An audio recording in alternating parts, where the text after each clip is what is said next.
and welcome to the Geek Show. That was... What was that one? That was Old Town Road. Old Town Road by Lil Nas X and Billy... Wait, is it Billy Cyrus? Yeah, I never know music. I'm sorry. Anyway. Hannah Montana's dad. Yeah, that's it. Anyway, I'm your host today. I'm Em. I'm finally back presenting after Rose 2 weeks ago. I love how you say finally, because you proper hogged the presenter role for was it 2 of our shows that I can't on YouTube? That's because you refused to watch both Buffy and Stranger Things. I cannot be blamed for that. What can I say? My time is precious to me. True. So anyway, as I said, I'm here with my partner in crime, Rose.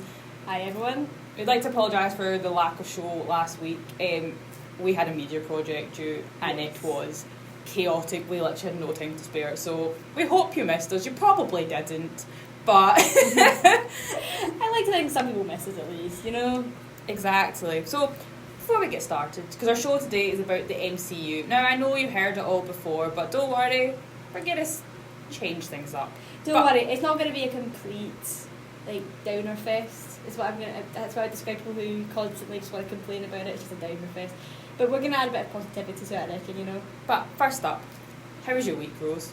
Not too bad. I mean, I got dumped before Valentine's Day over text, so that was definitely that was an experience. You read about it in romantic books and stuff like that. You never quite imagine it happened to you. But don't worry, listeners. I have solved all my pain with a nice bottle of rosé wine and a night at the time when I snocked a rugby player. So that is one way to get over it, and I applaud you for that. What can I say? Rebounds are amazing. Can't really relate. How was your week? My week was fine. Just relieved to have uni slightly not so stressful. Well, I think I said to you that now that our media project, by the way, listeners, our media project is like a dissertation, and you wouldn't want to do it. But now it's done because we spent so much time on it. I feel like a little bit empty inside. You know, when I submitted it, I was like, oh, is that it done? Really? Yep. No, I was the opposite. I was like, get the party poppers out. I was so excited to be over. What can I say? I think that's our 2 different attitudes towards uni work. You're like, let's just get it in the can and we can be done. Meanwhile, I'm like, I want to put all my I put a lot of love into our work. The thing was, you kept thinking it was done, and then we just found out something else had to add to it, something else, and I was like, when does it end? It's a bit like Groundhog Day. Can I say here that I was definitely having a bit of a mental breakdown by the end of it. I'm surprised the PC wasn't broken. Yeah, I mean, I'm surprised nobody came in and was like, what's going on? Because the walls aren't very soundproof. No, they aren't. Anyway, so should we just get on with the rest of the show then? Yeah, so first of all, history with the MCU. How did you get into it? I mean, I think for me, it was a sort of bonding thing when I was in high school with my friends. If a new MCU film came out, which was once every 2 months or whatever, we'd go and watch it together, you know. It's been a go-to for a couple of dates that I've been on, you know, because it kind of brings everyone together. You can never really go wrong with an MCU film, or I don't think you could. You can. We'll talk about that later. I'd safely watched most of the MCU movies, apart from the Iron Man films and the Captain America films as well. Which sounds like I shouldn't be able to understand what is going on, but I somehow did. You haven't seen them? I've never seen the first Iron Man and the one where Pepper goes orange. That's the third one. I've never really seen... I've seen clips of the Captain America. Captain America for me is a character I can never really quite connect with. He's just too goodish two shoes. So apart from that, I would say I was a casual MCU nerd. I knew a lot of it. I would love to share my theories about it with my friends, but you know, it didn't mean a lot to me. It was just something I could do over any weekend. I didn't realise you hadn't seen them. I'm very I've good at only seen each of the Iron Man trilogy films once each, I think. Really? Yeah, and Captain America, I've seen them a few times, but they're okay. But I actually didn't realise that. That's weird. I've seen every single MCU movie. That's a lot of hours. Even including The Incredible Hulk. I've even seen that one. It's really hard to find. Everyone's seen The Incredible Hulk, I think. It's difficult to find, but it should be something. I've even seen that. TV shows though, I've not seen Quantumania because that came out today. I've actually not seen that one yet. New Ant-Man, but I've not seen Ms. Marvel and I've not watched Falcon and Winter Soldier. But apart from that, I've seen everything in the MCU. So you're like a proper nerd. Yeah, if you want to call it that. Okay, breaking news, Em's a nerd. Who could have guessed? Yeah, who could have guessed, considering the fact we're on the Geek Show. Exactly. But no, for me to get into the MCU, I think it was... I'd seen Iron Man a few years previous, but I think it was about 2016 I got into it, and weirdly enough, the first MCU movie I properly remember watching that somehow got me into it, and I'm baffled to this day, was Thor: The Dark World. Yeah. It's probably one of the worst ones. I mean, what I kind of liked about the MCU is that the cinematic universe was there. Mm-hmm. Which sounds really weird to say, because I think a lot of times now in present day, like, the MCU model gets criticised for, like, why can't anybody make, like, a solo film anymore? Why does everything have to be a sequel or a prequel, you know? But I quite enjoyed that. It felt like a jigsaw puzzle. I mean, yes, I was missing some of the pieces, but I felt quite creative in, like, filling in the holes and everything like that. But, like, it felt like a community experience as well. Like, the online atmosphere for the MCU tended to be pretty positive. Mm-hmm. Like, yes, there was a couple of, like, haters and critics out there for the MCU, but, like, overall, it was a pretty peaceful, I'd say pretty peaceful fandom. No. I mean, it's not no fandom's peaceful. It wasn't as toxic as some. Star Wars. Yeah. I mean, I don't think it was as toxic as back then as it is now, because people don't like to see people of diversity to get more represented, and Phase 4, I'll give it credit, is doing that, and people just don't like it, which... Well, I think one thing that What's MCU that gets, like, criticised for is the fact that pre-Phase 4, Phase 5, and it's something I've noticed and I've started to critique about myself, is that a lot of it is about defending the status quo. Yeah. Like, a lot of the villains actually have pretty good reasoning, Mm-hmm. and you can kind of understand how they've come to this, Mm-hmm. but at the end of the day, it always seems to end with, you know, the hero defending the status quo, no matter how corrupt it is, and beating their opponent to a bloody pulp on the beach. Have you seen Civil War? I have seen Civil War. Well, yes. that's Captain America. That's more about Avengers in my opinion. Technically, it's Captain America. Because I was thinking that when you said that, I was like, wait, you've seen Civil War? To me, So you've just not seen First Avenger and Winter Soldier? Yeah, I didn't need his backstory. Winter Soldier's quite good. I do recommend that one. It's got a lot of Black Widow content. Yeah, you know I like my Black Widow. Exactly. Phase 4, I just feel like we'll talk about it properly later, but I think it's just because it's like a new beginning again. Mm-hmm. It's interesting because there's so many more new beginnings. It's not like with the very start of Phase 1 where it was like a couple of films a year, whereas Phase 4 is like TV shows, films, boom boom. I think the thing is that you've got to judge it based on its rewatchability. Yeah. And I would say Phase 1 to 3, Endgame, Infinity War are all pretty rewatchable, and I would love to do a marathon. Like, I think it's like, how many hours? I feel like it's like 48 hours or something like that. I don't want to even think about it. Yeah, and we would need to stop for toilet breaks and food and sleep. Yeah. Did anybody want to see me and them go slightly insane, like watching the MCU marathon? I don't know if you would want to see that, but be our guess. You don't want to see me after 48 hours and not having a wash. Yeah, I don't think anyone wants to see We have so much fun in this show. Okay, so we'll wrap up this first part, and then we'll get on to what we actually do like about Marvel. It's not going to be a negative show. So next up is Dreams by the Cranberries. It's a classic. Hello, and welcome back to the Geek Show. We're now on to part 2. Yeah. And now we're going to talk about actually stuff we do like about Marvel, because at the end of the day, there is an element of Marvel we love. It is a constant. We wouldn't have stuck by Marvel for all these years if we hated it. Exactly. So, like, for example, our friendship, you know, if I hated you all these years, like, you know, I would have got rid of you ages ago. I think. Right. I would like to think so, yeah. That's an honest take. Yeah, thanks for admitting that one, Rose. Okay, so we're just going to do the basics, like, to start with, like, favourite movie, favourite character. So what is your favourite movie? Or it could be a TV show now, actually, I guess. But you've not watched TV shows. No, I've not. I refuse to. I'm protesting. Right, so what's your favourite project of Marvel's, shall we put it that way? I mean, to me, I'm always a massive Thor fan. Like, Shrike, the recent monstrosity to the edition. Oh, gosh. Mainly because for Thor, it feels like something a little bit different. Or it did anyway. And each Thor movie seems to be some sort of experimentation on the MCU's part. Mm-hmm. Like, they're always trying something new. I mean, sometimes it has more success than other times, like Thor the Dark World. Yeah, I mean, we all pretend that didn't happen, right? Yeah, Thor Love and Thunder, definitely. Yeah, and we had Thor the Dark World, and now we've got Thor Love and Thunder. So they're like 2 out of 4 ain't bad. They've got a 50% pass rate.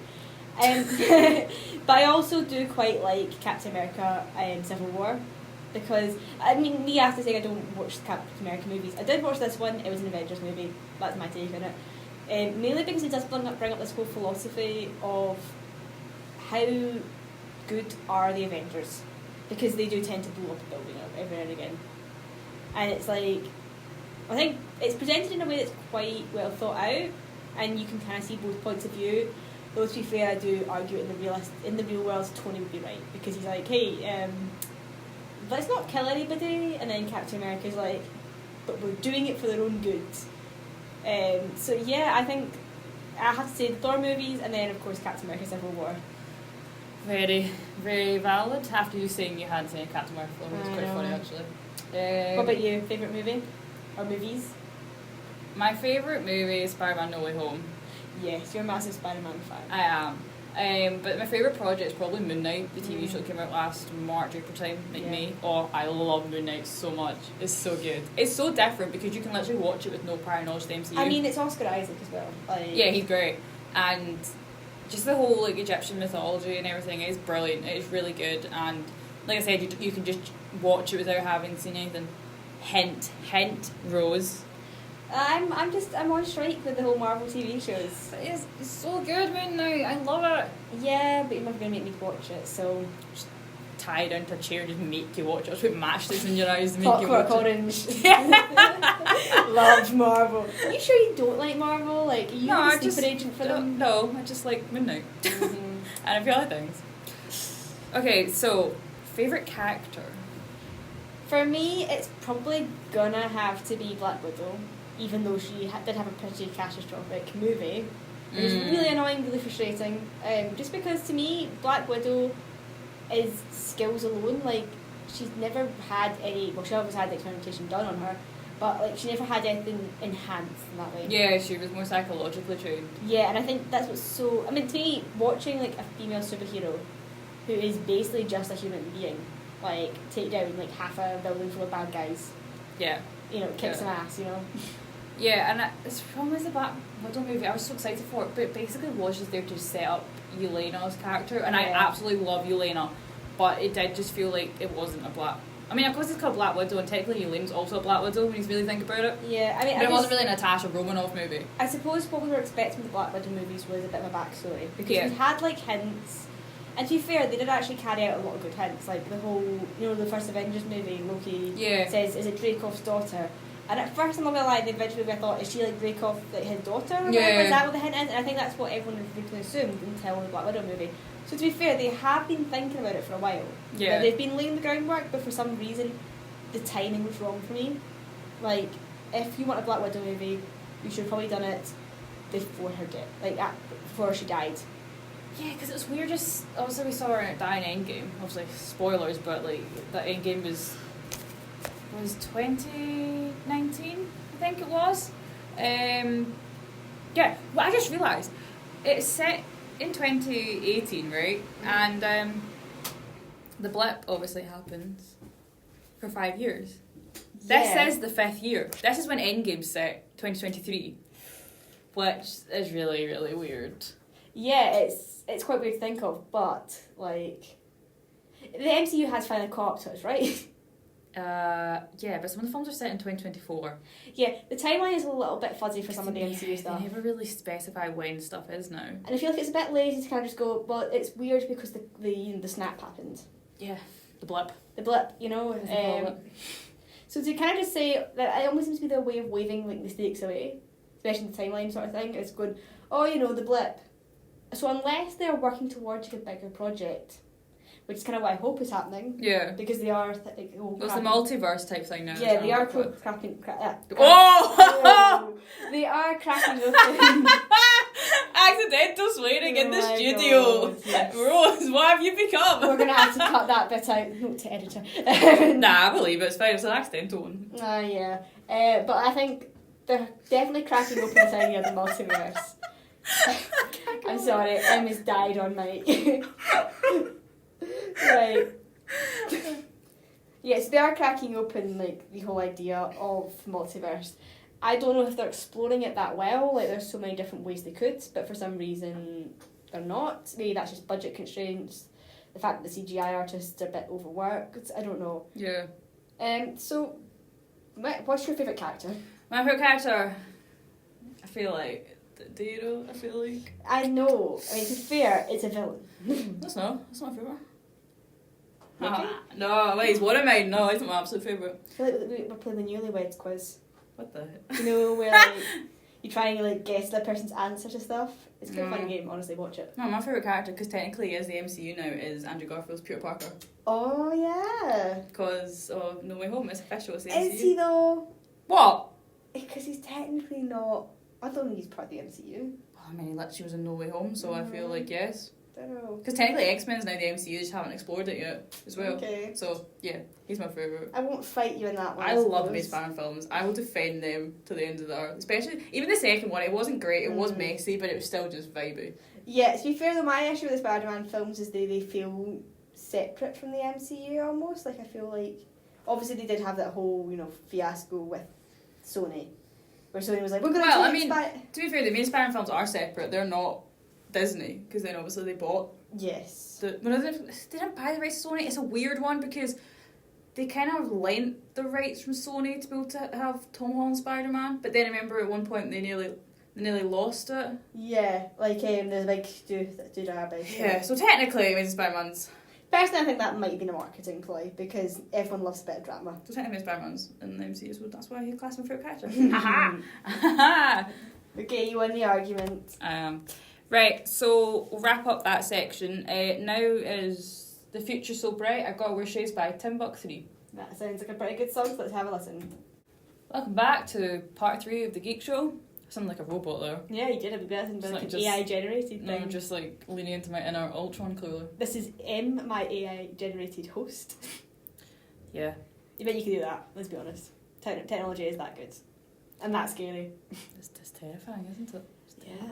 Anyway, that was The Future So Bright, I've Got to Wear Shades by Timbuk3, which I'm not going to lie, I kind of imagine was Disney's like ringtone for the last 2 years. Also, the band name, is that like a play on Timbuktu? I think it might be, yeah. Quite clever, to be fair. I nearly said Timbuktu when I was reading out earlier, and I went, that was a 3 there. There's a 3, not 2. Anyway, right, so part 3, we're going to talk about Phase 4. Now, we obviously mentioned Phase 4 and onwards. Yeah, can I forget Phase 5? Onwards and downwards. Phase 5 officially started today. Did it? Wow. Well, is Guardians of the Galaxy Holiday Special Phase 4 or Phase 5? It is a holiday special. Yeah, do you want to watch it? This is how much I know about Disney Plus, I reckon. Yeah, I recently got rid of Disney Plus. I broke my sister's heart because she's like only like halfway through Grey's Anatomy. I said that I was saving her time because I didn't want her to waste her time on that rubbish show. Hot take there. Apologies if you're a Grey's Anatomy fan, clearly. Yeah, I've never seen the show, so I am neither for nor against the show, but Rose has strong opinions. Hey, against. you watch one season, you've seen them all. All the other like 23. I just feel like there's enough medical shows in the world, surely. Don't diss medical dramas. You got House MD, which is one of my all-time favourites. I haven't seen that. We should have a show on House MD. I will find House MD fans somewhere on the internet. Good luck. Anyway, Phase 4. That was actually louder than I thought it was going to be to clap my hands. Okay, so Phase 4 had a promising start. Yeah, I would say pretty promising. Like, what was it? The first one was obviously... Technically, it was a Spider-Man movie, which was Spider-Man Far From Home or No Way Home. I don't know if it was a start. It's Far From Home. I don't know if it was the epilogue to Phase 3 or... I feel like it was a nice little epilogue, to be fair. So I don't really count it. I think Phase 4 technically... Okay, because of COVID, the films got delayed, but the TV shows didn't. So technically the first Phase 4 project, I think, if it's not Far From Home, was WandaVision. Because we didn't get the films, obviously, until like Black Widow that summer. So what was the first Phase 4 film? I think it was meant to Black Widow, but it was delayed. But yeah, it was meant to come out in May 2020, Black Widow, and it got delayed to July 2021. See, the thing is, I would say with the Phase 4 films, is they started out quite promising in the sense that there was doing a completely different cinematic universe. You know, we had Black Widow, we had Eternals, we had Shang-Chi, and those 3 films together are some of my top favourites for Phase 4. Yeah. Because they felt new and they were trying different techniques, there was a lot more diversity, and there's just a lot more interesting characters. It didn't feel stale. And I don't know what's gone wrong with the MCU. Like, my most recent film was Thor: Love and Thunder. Nah, Wakanda Forever. Oh, Wakanda Forever was... But that was good. That was good. Okay, Wakanda Forever is also in... How many films is that? I feel like we're going to be like, yeah, we just hated Thor: Love and Thunder. But, like, it started off promising. Because, like, with different directors coming in as well, like, they have, like, a lot more independent film directors or people who are used to doing that sort of kind of film. And... for them in the past, it had worked with Taika Waititi, but I don't know what happened with Thor: Love and Thunder because, personally, to me, Thor: Love and Thunder felt like it didn't know what kind of movie it wanted to be. Well, I think part of the reason why it not flopped, but the storyline wasn't great was because, and I'm not just saying it because I absolutely love Loki, right? But you don't like Thor and Loki are just like a duo that undermine each other. You have it's like in the past. It's like the Doctor and the Master. Yeah, in the past 3 films, you have Thor against whatever villain he's up against. Yes. But then you also have Loki like undermining him, possibly helping, Yes. but also like doing his own agenda. We didn't have that, which I just felt took a massive chunk away from the films. But I would also say this is the bigger problem, especially with Phase 4, is that a lot of the films don't seem to know what kind of tone they want to take. Mm-hmm. Like, a lot of them say they're going to try something new, but they still want to have the one-liners. They try to be funny And for it seems the sake of being funny. Every single character seems to be a stand-up comedian now. Like, they all seem to have the talents of somebody live. They all have like wee quirks they say, and I'm like, this is what are you doing? Not every character has to be funny. Nobody talks like that in a normal conversation. No. And it's also the fact that, so they have their one-liners. Mm-hmm. Then they'll also want to try their new tone. So, for example, Thor Love and Thunder. It's quite dark. We had somebody who was like literally murdering people. In quite a brutal way as well. They wasted Christian Bale as the villain. Yes. How can you waste such a talented actor as him? And he did good with what he was given, but they're literally like, oh, you're killing gods and all that off screen. Did we actually see any god butchering, really? We did see at the beginning. The very start, but apart from that, we didn't see all the big ones. Yeah, and also, it didn't feel like a threat. So they had him, like, partly murdering folk very violently off stage. Mm-hmm. Like, they would cut. Off stage? Or before he murdered everyone, they would cut away. Yeah. And you know what they would cut to? The screaming goats. I'm not gonna lie, the screaming goats were quite funny.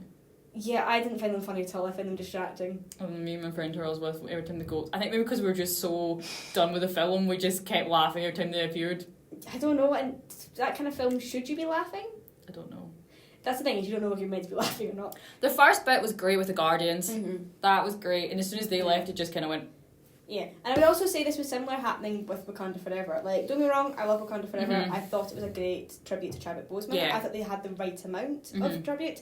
Because let's be honest, they could have just made it a 2-hour funeral for T'Challa. And also, they decided not to CGI him in, which I thought was very respectful. Mm-hmm. Because I don't think there's a uncanny valley about bringing a lot of these dead actors back. Yeah. Like, I always say, let them rest, okay? Mm-hmm. That's one of the things that kind of ruins Star Wars for me, is seeing Carrie Fisher's ghost.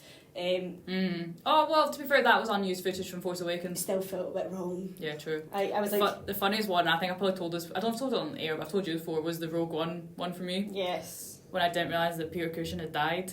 And I was like, jeez, he's looking good from the 70s. And my dad went, he's dead. He's CGI. And I was like, oh, right. The question is see with the Black Panther Forever, I personally don't like Shuri as a main character. Your reason being? I just don't think she has a lot of weight to her.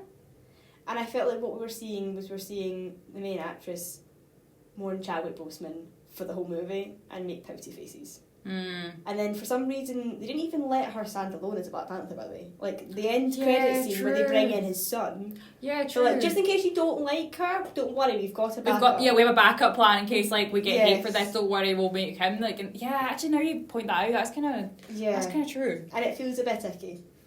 I also personally don't think that it deserves an Oscar, because when you look at the other stuff in the Oscar category for what it's been nominated for, I don't know if it is up for Best Film. I don't think it is. It's not for Best Film, but it's definitely got a couple of awards there. Angela Bassett's up for Best Supporting Actress, which is valid. See, it's valid until you see the other performances that she's up against. Yeah, but like there's 5 slots, so true. You gotta use them. I suppose maybe. I don't think she's a favourite to win that category. No, I think she's going to show up and be happy to be there. Which, to be fair, props to her. Yeah, I just feel like the MCU is collapsing in on itself. It was good, but it's just constant bombardment now. Yeah, and I feel that's the problem as well, is a lot of it now feels very conveyor belts. Not that I didn't feel conveyor belt before, but it feels like... The TV shows don't help. If you ever watched the Charlie Chaplin sketch, where like they bring in the guy, like, it's like a conveyor belt worker thing, and when they want him to work faster, like they just pull the speed and he just got faster. It's an amazing sketch to watch. That's kind of what I feel is happening to the MCU. Right. And I feel a bit sorry for the CGI artists, because they must be... They are so rushed, because the amount of times that the CGI will not be that great, and then it'll be a lot better when it goes on Disney Plus because they've had time to improve it. And I'm going, what are you playing at? Yeah, I mean, that's the thing. It's like, Disney, you have enough money. You could just put a... like, not even like put a pause in it. Just slow the conveyor belt down a little bit. Yeah, exactly. it feels a bit too much like we're getting fed birthday cake. I do think it's quite funny though that we're like going on about Phase 4 not being great, and yet my two favourite projects are both from Phase 4. Because when Phase 4 is good, it's good. But when it's bad, it is bad. Yes, and I think that's what's starting to disappoint people, is it used to be a bad Marvel movie was just an average movie. Yeah. And now it's just becoming a bit old and stale. I remember just walking out of Multiverse of Madness, which is growing on me now that I've rewatched it. But walking out of that, and then I also saw Love and Thunder at the end of the movie, going, I just didn't feel like I had that same... Yeah. The same excitement you have at the end of a Marvel movie? Yeah. I also think that another thing that happened with the Eternals was the fact that they are now casting Harry Styles in the role of Euros. Which I keep forgetting that he's I'm not going to lie, Jeez. he entered the screen and I immediately started saying, no. Like, I was literally mumbling that under my breath. And it's not because I hate Harry Styles, I don't particularly feel anything towards him, which is probably a bit rare considering people I listen to love him or hate him, but, you know, congratulations Harry again with the Brit Awards he won. Yeah, that was quite impressive. Yeah, clean sweep, which to be fair is impressive. But, like, do we need to have the Ed Sheeran moment from Game of Thrones in the MCU with Harry Styles? Oh yeah, he was in Game of Thrones, wasn't he? I've not seen Game of Thrones for It's context, a bit so of a I kind of forget what happens in it. Because you're trying to focus on Arya, but all you can focus on is the fact that Ed Sheeran apparently exists and he sings. I don't know, the Eternals to me can do better. I think to me it was I enjoyed it. I will defend that film. People who give it unnecessary hate, it was something new. It had its issues, I won't lie, but I'm excited to see to do a second one with that storyline because I did enjoy it. I also look forward to the Shang-Chi again because I quite enjoyed this new style of martial arts.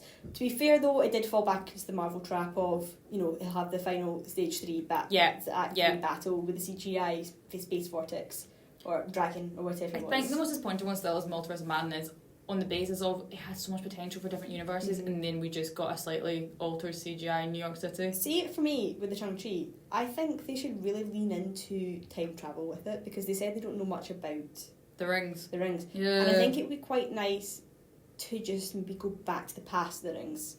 I don't think that's going to happen. I think they're going to keep pushing forward. But again, that was a movie that was absolutely fine. Great fight choreography. Great humour. Like, honestly, who's the name of the actress that was alongside them? Oh, come on. You know who plays Katie? Katie, Is it Aquafina? Aquafina.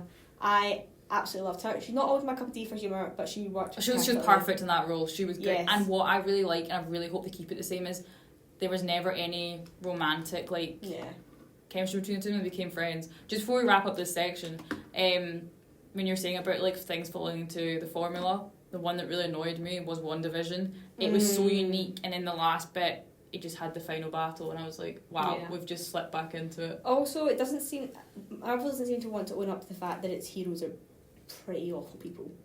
Yeah. Like, I don't know if I can feel sorry for Wanda based on the fact that she held the whole town hostage and then she was going to go to another multiverse and then she was going to kill other Wanda and then essentially kidnap her kids. Which is kind of like, and for some reason MCU seems to think we should feel sorry for her. I don't understand why she didn't just go to a universe where their mum had died and then just refill those shoes. Yes, it doesn't seem like... This thing is, Marvel just owns the fact that your heroes are awful people, okay? Yeah. Just pull a boys, we don't really care anymore. Right, anyway, so our next song is titled... Whoa, are you the presenter?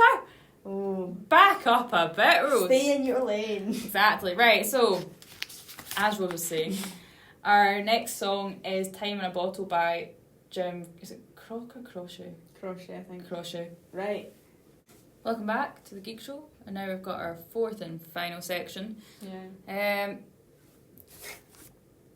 And as I try to read my awful handwriting. I love how you write these things down. You know you can't read your own handwriting after like it's like a foreign language, my handwriting at this point. Yeah, we thought we'd do a bit about the future. That's it. That's what that says. Of course it is. And of course, not the future in a philosophical sense. We mean the future of the MCU. We're going to do a bit of divination and see the future. Yeah. No. What I expect from the future of the MCU. So what do you think? Do you think Phase 5 is going to be successful or what not? I mean, the thing is they're kicking off with an Ant-Man and the Wasp movie, which doesn't hold much promise. Well, I was looking at reviews today because it dropped today, and currently on Letterboxd, which if you don't know, Letterboxd is like basically social media for film reviews. It's quite entertaining. You do get some absolute belter of reviews. It's not just like critics, it's audience reviews, and currently out of 5 it's sitting on a 2.8 I think. Let me double check. Yeah, 2.9. I think it is sitting on. So that's not great. Not great in the terms of a Marvel movie as well. No, it's really not giving me much hope here. Hold on. No, I mean, I think the thing is I think people are kind of getting a bit sick Yeah, of 2.9. Like, It's currently sitting people on. are getting a bit sick of like the whole Marvel happy clappy conveyor belt generated type. We need media. more depressing films. Yeah, I mean the thing is Bring back the X-Men. The boys in the like recent DC films have kind of proven that depressing works. Well, the Batman, for example, Yeah. that is a big indicator. And I think maybe audiences are just getting a little bit... That's the thing is, to me, Marvel and DC are completely different comics because DC has always been very dark and gritty. I gave us the Batman, for example. That is a dark and gritty comic book character. Yeah. The MCU has been a lot more happy, whimsical, childhood sort of comic. Yeah. And there's nothing particularly wrong with that until you start producing about 100 different versions of the same comic. And the MCU, the Marvel comics have kind of thrived off of changing up a little bit, different endings. It's different, that's the thing. It doesn't keep going with the same old stuff. Mm-hmm. And for some reason, Disney doesn't seem to really want to listen to the fans. Mm-hmm. I think the only way that they'll ever listen to the fans is if they see a massive drop in profit. Which will they? I don't know. I don't know, because Marvel has a lot of money. Although it did work for other franchises that we've witnessed. Yeah, wait, what's that? Fantastic Beasts. True. No one might see a third one and they cancelled it. True, that's true. Though that might have something else to do with the whole world context, not really being a big fan of. And Fantastic Beasts were just also bad movies. Yeah, they were just bad. First one was okay as a standalone, the rest, no. Yeah, I've not even seen the third one actually, so... You know what, guys? If we all work together, we can make sure the MCU goes the same way as Fantastic Beasts. Yeah, I just happen to see that they're, as of right now, there's only 2 TV shows scheduled to come out for the MCU this year. So really? they've cut back a bit. Yeah, Loki Season 2. Right. And Secret Wars. Okay, so that could actually be okay. So it's going to be less saturation. I mean, I wonder in some ways if we feel that we're getting a bit overloaded because COVID obviously blew out a lot of cinemas. Yeah, I'm just going to check to see which films are due to come out. So obviously Quantum Mania came out today. Yeah. Guardians of the Galaxy Volume 3 comes out in May, which I'm very, very excited for. Me too. Guardians of the Galaxy always holds a special place in my heart. Okay, so Across the Spider-Verse isn't MCU, that's just Marvel separate, which I'm also very excited about. There's the Marvels. That's meant to be coming out this year. Mm-hmm. I think that's it for this year. Really? That's all that's coming out? That's all that I can see right now. It might change, the schedule can obviously change, but obviously, it's only February. But yeah, it looks like we've got legs. But then I guess the past few years they've had the pandemic that basically delayed a bunch of them, so they had kind of a backlog, I guess, in terms of TV shows too. Yeah. I mean, I think that's probably what happened. Maybe that's why we're feeling a bit overwhelmed. If they just released them once every couple of months instead of 2 months. But I personally think that Marvel will continue down this road of the same old. I think they know it works. Mm-hmm. And it's infuriating because you want to see experimental filmmaking. It's also just sad in the idea that, independent films don't get as much funding as Marvel. Now that's the sad fact. And they can create really interesting stories, really great ways of cinematography, and yet they'll get less recognition in a Marvel movie, which is the same old. However, I keep forgetting to mention this, but we are getting our first R-rated MCU movie. Ooh. Well, R-rated in the States, 15 for us, but obviously I think it's about 15 here, but Deadpool 3 is going to officially be announced to be our R-rated movie. That is brilliant, because Deadpool technically is part of the X-Men, isn't it? So yes, that's why because part of the MCU. Yeah, because Hugh Jackman's come back as Wolverine in it. What? Did you not know this? No. This was announced he months ago. He lied to us with Logan. Yeah, I think it's set before that. Yeah, literally Ryan Reynolds posted the thing and it literally was a clip of those two basically confirming it.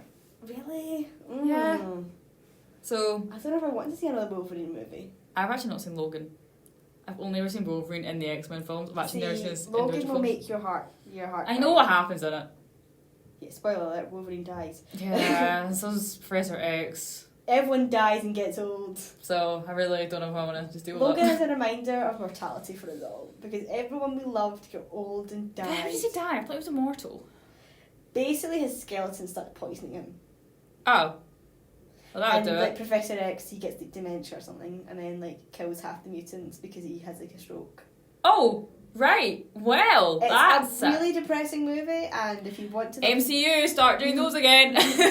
give us something depressing. Because that was also when it was still Fox, wasn't it, for the X-Men? Yeah, I mean, I wonder if that means they're going to bring back Laura, who is Wolverine's daughter that's introduced in Logan. Oh yeah, I know who she Because is, yeah. her actress was phenomenal. Is she not in the Dark Material? She might be. I bet she's the leading actress in that. Yes, she is. I've actually not seen that, but obviously. I hope she I is, know. otherwise we just got mixed up with somebody else. I don't know, it definitely is. No, but she is like a wonderful example of a kid actor. Well, that's Especially in an good. MCU movie, because let's be honest, like it's really difficult for kids to actually Yeah. listen. You know, most of the time they're giving very wooden performances. Thor: Love and Thunder with all the kids in the cage. Oh, Yeah. Yeah. But I think they need to lean into more experimental stuff.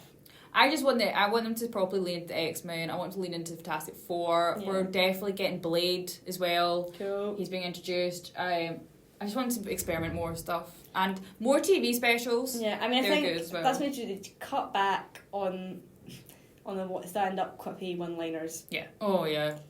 Someone needs to fire their comedy department. Because I also feel like their fans are growing up as well. Yeah, So make the movies more grown up. Yeah, it's almost like they should kind of do what Harry Potter did, in a sense, that Harry Potter grew up with us, and that's why it probably was such a success. Also, I say Lord of the Rings books are like that. The Hobbit's very more childlike Yeah. written, and then the Lord of the Rings trilogy are more adult literature because it's the fans. Okay, so I think that brings us to an end of this show. I hope we didn't slander the MCU. Don't come for us, Disney. I know, Disney, we don't have enough money, we're not worth it. Yeah, please don't sue us. We're fine. All hail King Disney. Anyway, so that kind of rounds up. Anyway, just to give you a quick reminder that we are on all our social medias at the Geek Show _GCU. Almost forgot our username there for a minute, which is not promising. That's not interesting. You've also been listening on Radio Caley, you know, brilliant wee radio station. Give us a listen when there's some shows on. We also have some pretty banging tunes, like if you're doing a bit of studying, just switch on a playlist. And of course, if you want to have a go at having your own show, you can contact the Radio Caley committee on Facebook or Instagram, and they'll be more than happy to take you. But trust me, if we manage to get a slot, you can too. Yeah. So thank you very much for listening. Next week what are we doing next week? We decided. We've not decided yet. Well, this is how we're living the GC. We're living on the Geek edge Show, here. yeah. So anyway, yeah, thank you very much for listening, and to send us out, we're going to listen to Breakout by the Foo Fighters. See you next week. See you next week.